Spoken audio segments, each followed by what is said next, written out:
الرحمن الرحیم۔ جیسے کہ آپ سب کو معلوم ہوگا کہ یہ جو مہینہ ہے محمد رسول اللہ صلی اللہ علیہ وسلم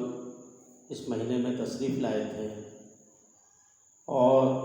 آپ کو یہ بھی بتلا رہا ہوں کہ آپ دیکھیں گے کہ اللہ تبارک و تعالیٰ نے اس بات کو قرآن مجید میں فرمایا سب سے پہلے ہی، رب العالمین، اللہ پورے عالم کے لیے رب ہے، اور جناب محمد رسول اللہ صلی اللہ علیہ وسلم کو آپ نے رحمت العالمین بنا کر بھیجے۔ پورے عالم کے لیے آپ رحمت ہیں، برکت ہیں، آپ ساروں کے لیے نبی بنا کر بھیجے گئے۔ آپ دیکھیں گے کہ اللہ کے رسول صلی اللہ علیہ وسلم جب دنیا میں تشریف لائے تو حالات کیا تھی، آپ نے اس وقت میں جو محنتیں کی، لوگوں کو بتلایا کہ ایک ایشور کی مانو، ایک خدا کی مانو، تم کامیاب ہو جاؤ گے، اور جو لوگ مانے وہ کامیاب ہوئے، اور جو نہ مانے وہ ناکامیاب ہوئے۔ اس لیے کہ انہوں نے کسی کو جو شکشا دی ہے، جو لوگوں کو بتلایا ہے، وہ انسانیت کی پاٹ پڑھائی ہے۔ انسانیت کیا ہے کہ انہوں نے کہا کہ دیکھو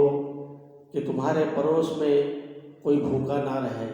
اگر کوئی پڑوسی بھوکا سو جاتا ہے، کوئی تمہارا پڑوسی بھوکا سو جانے کی وجہ سے تم پیٹ بھر کے کھا رہے ہو، اس کی وجہ سے تمہیں بتلایا گیا کہ تم ہم میں سے نہیں ہو۔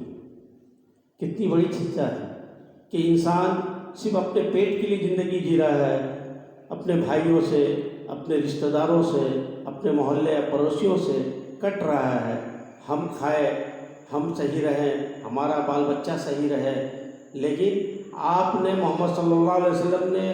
جو پیغام ہمیں سکھلائی، جو طریقہ سکھلایا، وہ یہ سکھلایا بھائی چارگی کا۔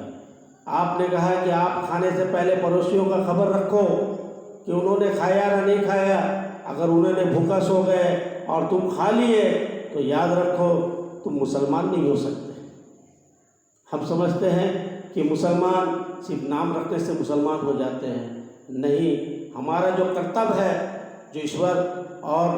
انتم دودھ نے ہم کو جو دیا ہے، وہ ہمیں وہ ٹریننگ دے رہا ہے کہ اپنے لوگوں کے ساتھ ان سے بھائی بن کر رہیں، ایک دوسروں کو ہم ساتھ دیں۔ اور آپ دیکھیں گے کہ جب آپ آئے تو عورتوں پہ ظلم ہوتا تھا، آپ نے ظلم کو خاتمہ کیا، اور عورتوں کو اسلام میں جو حق ملا، اس پرتھوی کے اوپر میں جو عورتوں کو مقام دیا گیا، کہ آپ دیکھیں گے کہ اس کی وجہ سے کسی کو پھوپھو کر کے پکارا گیا، کسی کو چاچی کر کے پکارا گیا، کسی کو بہن کر کے پکارا گیا، کسی کو مامی کر کے پکارا گیا، ورنہ پہلے بچی ماں کے پیٹ میں ہوتی تھی اور جب جنم لیتی تھی اس کو زندہ دفنا دیا جاتا تھا۔ ایسا ہمارا سماج تھا۔ اس سماج کے اندر میں جناب محمد رسول اللہ صلی اللہ علیہ وسلم نے ہمیں بتلایا کہ عورتوں کو، بچے کو، اور عورتوں کی عزت کرو اور بچوں کی اچھی تربیت کرو،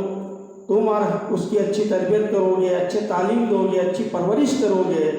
تو تم اور ہم سورگ میں ایک ساتھ رہیں گے۔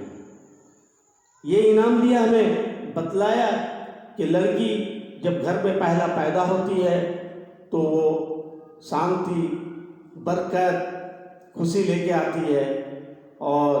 لڑکیوں کو اس مقام نے محمد رسول اللہ صلی اللہ علیہ وسلم نے دیا۔ آج آپ دیکھیں گے کہ جو ہے بھائی بھائی سے جدا ہے۔ محمد رسول اللہ صلی اللہ علیہ وسلم نے کہا کہ اپنی زبان کو اچھی رکھو، اخلاق، یعنی کہ کسی سے بات کرو تو میٹھی بات کرو، اپنے پڑوسیوں سے میٹھی بات کرو، اپنے رشتہ داروں سے میٹھا بات کرو، ایک دوسرے کے کام آؤ، ایک دوسرے کے ساتھ دو۔ یہ محمد صلی اللہ علیہ وسلم نے ہمیں سکھلایا ہے، اور یہی بات میں سارے دنیا کے لوگوں کے سامنے رکھنا چاہتے ہیں کہ محمد رسول اللہ صلی اللہ علیہ وسلم جو بات ہمیں بتلائے ہیں وہ سورگ والا راستہ ہے، اور شانتی والا راستہ ہے، اور بھائی چارہ والا راستہ ہے۔ اسی میں ہماری اور آپ کی سارے انسانوں کی نجات ہے، کامیابی ہے، شانتی ہے۔ میں اسی کے ساتھ اپنی بات کو ختم کرتا ہوں اور ایشور سے دعا کرتا ہوں کہ محمد رسول اللہ صلی اللہ علیہ وسلم کے بتائے ہوئے مارگ درشن پہ ہم سب کو چلنے کی توفیق دے، آمین۔